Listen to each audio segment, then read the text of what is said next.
Welcome to Finding the Fire. The fire inside is what drives us. Left unattended, it can burn out of control. In Finding the Fire, Cindy Jacobson speaks with guests, telling stories of trauma and triumph. In sharing our experiences, we find connection and understanding. Join her now as we burn through the walls of separation. Get ready for Finding the Fire, and let's find your spark.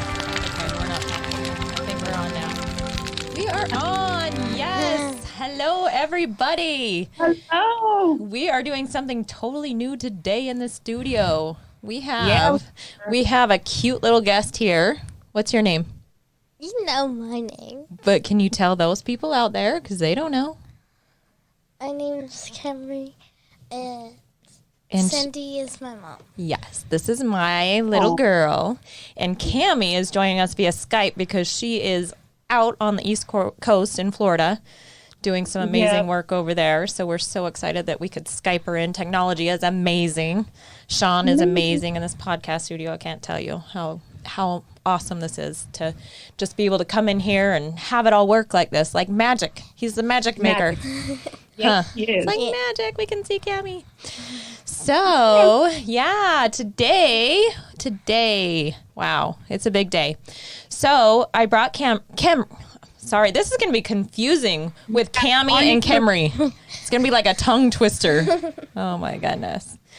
We brought Camry in today just to share if she feels comfortable. It's up to her. But if she wants to share a little bit about what she's going through, because Camry, see, there I did it. Cammie and I have talked a lot about, struggles that people deal with. And that's what our podcast is all about. And we've mentioned it, we've touched a little bit that my daughter's struggling with some suicide thoughts sometimes, and that her dad committed suicide, and there's, it's just kind of a word in the household because it's pretty prominent in the family. We have some other family members that are feeling the same thing. So, and at her age, it's not talked about, and people want to ignore it or brush it under the rug. And I think it's very important that we give kids a voice, that we let the kids speak up and tell it from their side, because as a mom and as a parent, we want to fix it. We want it to go away.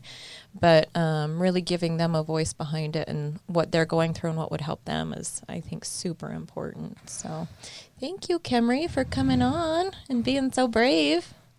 So brave. Yeah.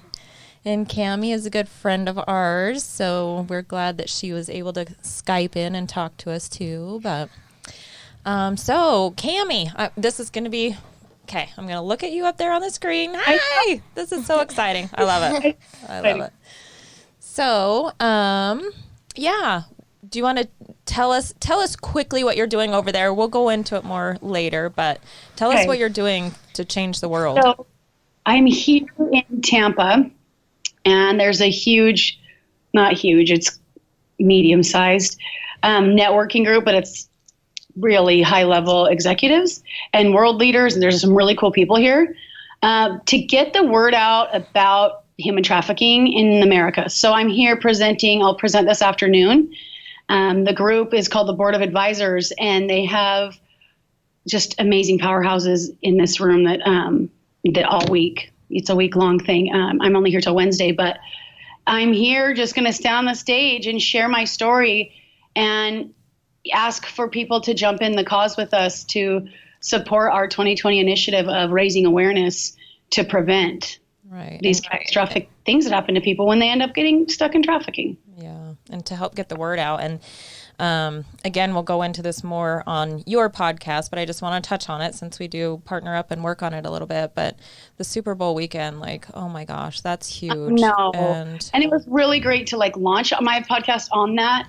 A lot of people don't know that sporting events, especially like Super Bowl or, March Madness, just like the championship the Grammy game, Awards, I even heard Oh, totally. Like big events like that. That's exactly right. The Grammys, are breeding grounds for people with wealth to traffic kids more. Right. And it's a distraction for the rest of us in the world because we're tuned into the Grammys or we're tuned into the Super Bowl and we're tuned into other things. And behind closed doors, is all this other stuff going on. So yeah, Yeah. we'll touch on that more. But Cami and I are partnering up. We're hoping to do some big things with her Belize March trip with Homes for Hearts and with Global EP. To help get some amazing work done over there. So that's exciting, and we'll talk more on. Or you love to like have the coolest experience of your life. Oh my gosh. Yes. And it's spring break. So, I'm bringing my kids. That's the plan. If I can get their passports in time, this was kind of like last minute. I'm like, hey, let's go. But I think it's super important that we introduce our kids to humanitarian work and the realities of life outside of the United States, outside of, first world country, United States, the comforts of home, because there's a whole world out there. And just because we were born here with all the blessings and comforts that we have, We're really blessed. It changed my kids a lot. And every time I go serve, it changes me a little bit more. But you really do come back and realize how blessed we are with, eating 3 meals a day, with having electricity and clean drinking water. The scarcity in those other countries also causes, people to be more susceptible to trafficking. So you're doing, if you do come with us in March, we are, it's our spring break in St. George, but bring your family and we're going to build a house for a mom. She has gotten away from an abusive relationship and she's alone and she's got 6 kids and no ways to provide for herself. So we're going to build a home. Yeah. So all of my builder friends, all of my real estate friends, all my friends that I haven't met yet that are my friends, like, let's go, let's do some world changing things out there. So we're going to be dropping some links to how you can get involved and how you can help out with that. But yeah, we're really excited about this partnership and working together to do some good things in the world, It feels in your heart. Yeah. Get back to your heart. And that's what this whole podcast is about. Finding your fire, finding that spark. Like, look outside of yourself. Like, if you're in a dark spot, but you can look outside of yourself and help somebody else, then you realize, like, hey, that's what's really important in life. And then it's not all about your sadness. It's what you can do to help somebody else. Right? Mm-hmm. What about you? What are you thinking? You're falling asleep over there. She's like, this is boring. I don't know what we're doing right now. I do know what we're doing. Okay. You want to sit up? What helps you when you're sad? Can you share something with us? I don't know. I think you do know. Well, I do know, but it's just weird. It's weird to talk in a podcast. Okay. No. I mean, what I mean is, like, I don't know. It's just not an everyday thing. Not an everyday thing. Well, no. I mean, for some people it is, but, like,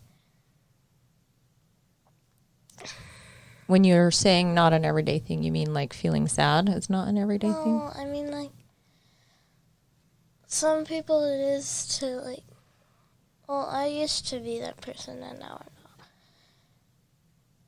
What person? It's hard to talk about. Mm-hmm. What do you do when you're sad? Well, I normally just either watch YouTube on the laptop or I'm out for food. Yeah. Do you think about playing with your friends? Well, normally, since I don't go to school, I don't really have the time because normally they're at school and I'm home and when I'm sad, and then when they're home, you're home, so. Yeah. So you're happy when people are around. Is that what you're saying? When your friends are out of school, when mom's home, you're not as sad? No, that's not what I'm saying. Cami, you want to interject here? I think it's so cute to hear her tell her side of stuff. It's so cute.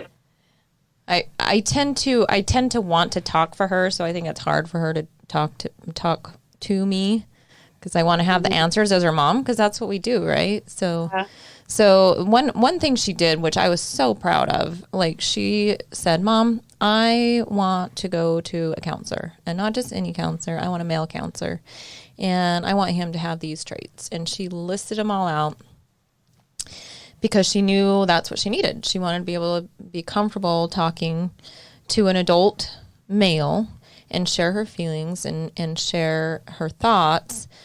And what she told me was, Mom, I can tell you anything. I'm comfortable telling you anything, but I need to be comfortable talking to other people about it too. And I thought that was huge for her, and a big insight for, especially for a 10-year-old, you know? Yeah. Adults that aren't even that emotionally mature. Right. Yeah. And even her counselor said that. He's like, wow, you've got life figured out, you know, like at 10 years old, she's just really intellectual in that way. And so I think a lot of the thing that she has a hard time with is just trying to fit in this world, because this world is so different. Let's just say different these days with all the stuff going on, especially the electronics, especially the smartphones, especially whatever you can get on the internet these days. And it can really like make you confused with who you are inside. And I think she's very in tune with who she is inside, but then all this distraction kind of just is a little overwhelming. So sometimes she might feel a little out of place with all of it. Does that sound right? Am I just talking for you again? Yeah, good. I think like, we have an understanding, but she's a little shy sometimes. But that's good. I wish I was more shy sometimes. It's funny because she has like, when we're home, she has like no off switch. It's like like talk nonstop, which I love. It's very fun. But then we get around other people and it's like, and I was just like that when I was little, like her. I remember hiding behind my mom. We were actually at a wedding, and I would not talk to any other adults. I would only talk to my mom, kind of similar over here.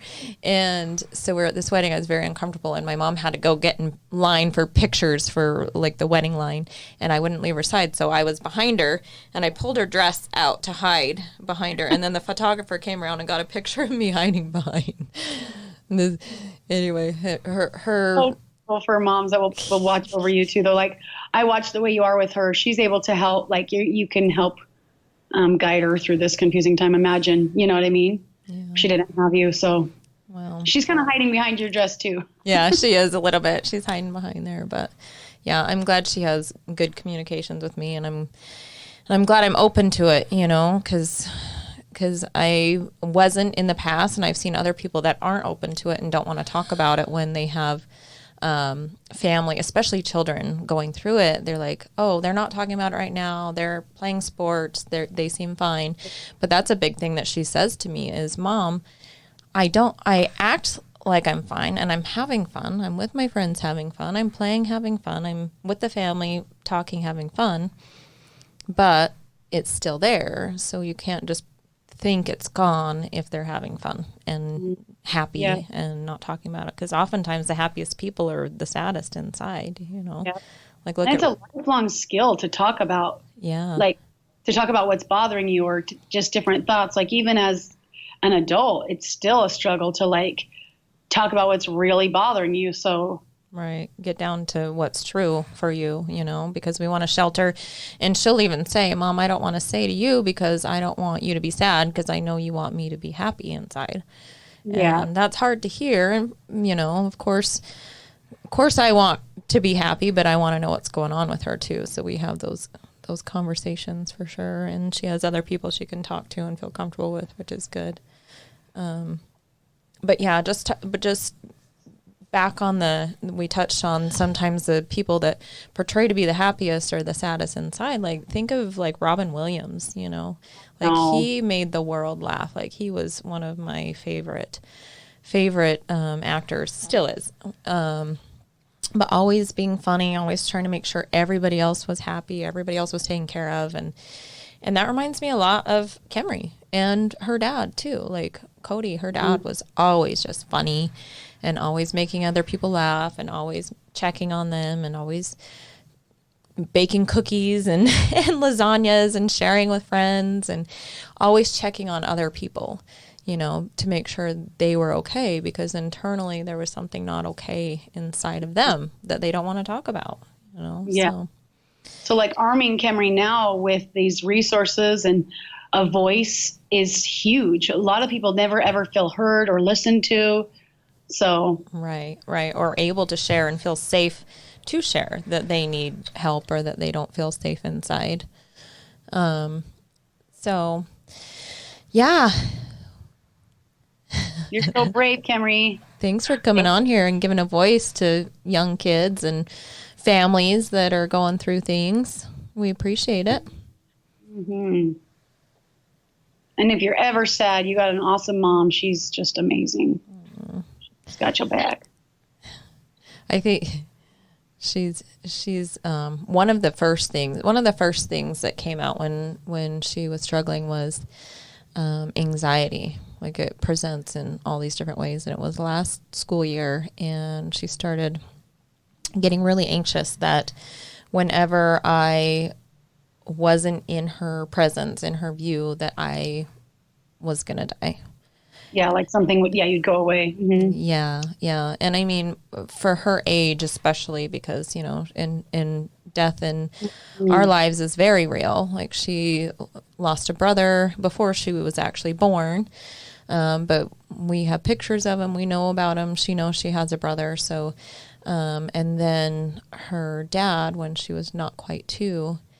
And so that age last year was a real age of a shift in mentality for kids. And before that, they have what they call magical thinking.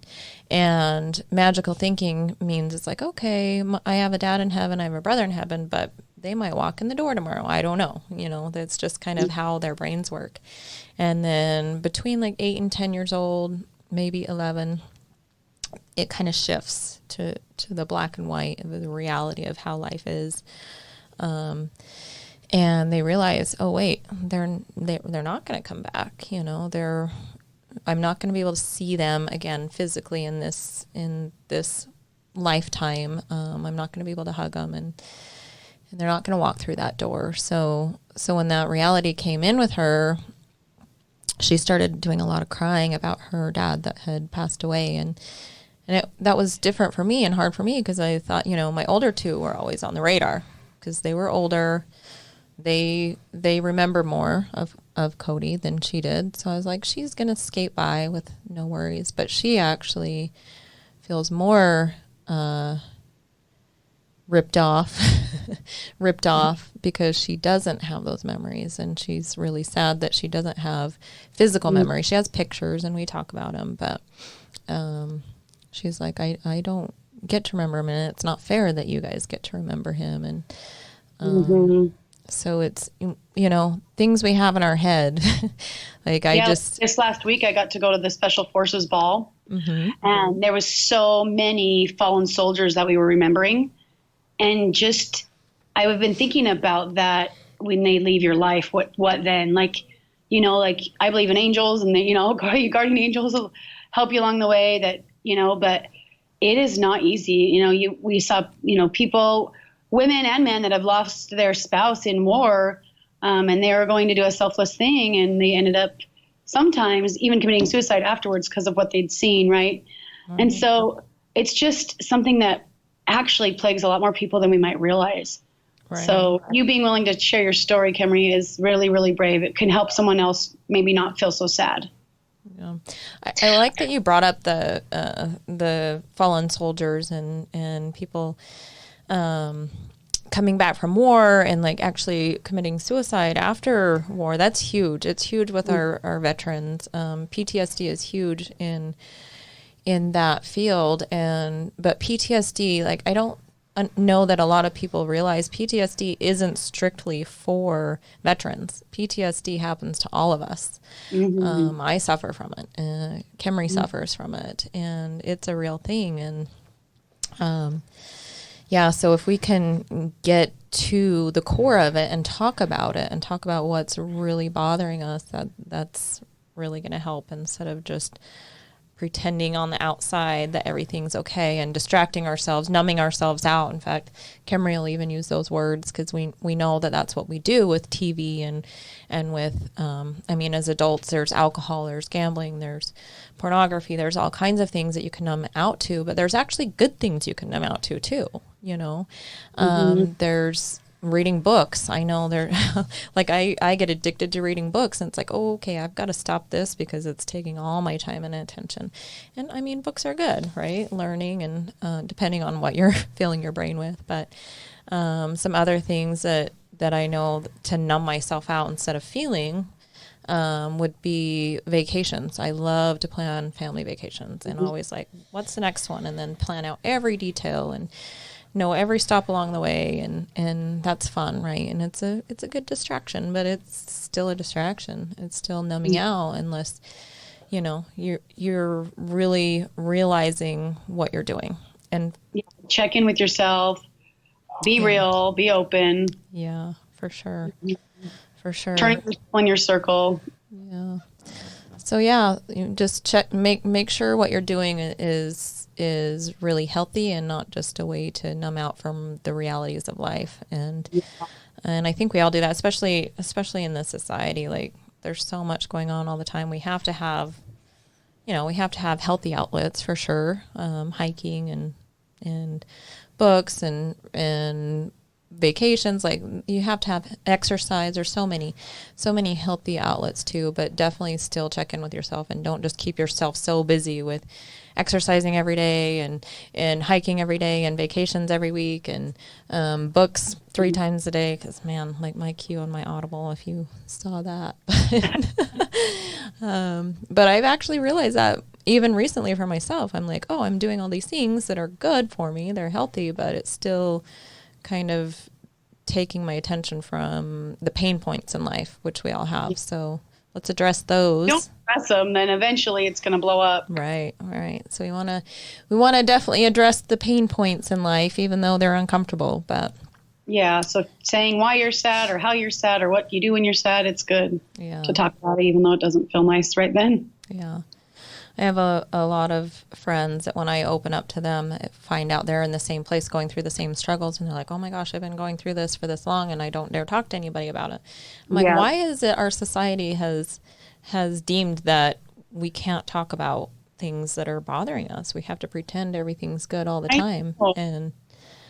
And it's not true. Like, the realities of life is life. There's ups and downs. There's good and there's bad, and there's all the in between. And we like to do our Instagram worthy posts of we're on a beach, having a great time. But what about the opposite? Because the opposite's true too. And then when we do, like, you can either get shamed for airing all your dirty laundry, which is not really what you want to do either. It's not like you want to go on there and bash things. But if you are on there and saying like, hey, I'm having a bad day, and people are like, hey, well, let's go for a hike. That's amazing. That's a great way to or if someone comes to your mind that you're thinking about, message them, text them, call them, because maybe they just needed, a little pick me up. Yes, that's huge. If you really tune into that and like, hey, Cammie just popped in my head for no reason at all, completely out of the blue, like, shoot him a text and say, hey, how are you? And I have friends like that all the time. Like, they're just like, hey, I don't know why, but you just came into my head. How are you doing? And usually in that moment, it's like, well, you know what? This just came up for me, good or bad. Like, it just came up for me, and it aligned with that person that called right then. And it's amazing. I love it when we tune into ourselves and tune into energy and tune into our thoughts and not distract them. Be like, hey, so-and-so, I just thought of so-and-so. Yeah, it's so easy to distract ourselves. But yeah, check in on your friends, check in on your happy friends, check in on your sad friends, check in on all of them. Get together and go do a service project. Yes, that is where it's at. I'm telling you what, all these distractions are great to get you through the immediate crisis, right? If you're in an immediate crisis, and we have 1 minute left, Cammie, I know you can't see that, but if you're in an immediate crisis, then yes, get help, go to counseling, use distractions if you need to make you happier, to get you out of that dark place. But reaching outside of yourself, doing a humanitarian aid mission, volunteer work, go to your local soup kitchen, whatever that looks like, help a friend out. Yeah. Yeah. That really, really sparks that fire inside of you, and realizing like there's just so much more, so much more out there. Even if that service is just looking to anyone that you can text or call. Yeah. And sometimes that's all it is. Like when I'm in my worst moments, like I feel really sad. And I'm like, I wish somebody would reach out to me. Instead, what I do is I reach out to them. I'm like, nobody knows I'm suffering, but I'm going to go give flowers to somebody that comes to my head. And they'll be like, oh my gosh, I needed these right now. Thank you so much. And then that fills me up. I didn't have to like say anything sad. We're on our countdown. But yeah, reach outside yourself. If you're feeling sad, call a friend, deliver flowers. Love you guys. Talk to you next week. You've been listening to Finding the Fire, where we are finding deeper connections through sharing our life experience. Being placed in foster care, losing a child to SIDS, and a husband to suicide, Cindy has turned her story into the fuel that drives her. To be featured as a guest, go to findingthefire.com. Cindy is a former NICU nurse, a foster parent, has started a nonprofit, helps others, and supports her family by selling real estate. To find out more, go to involvedcommunity.com.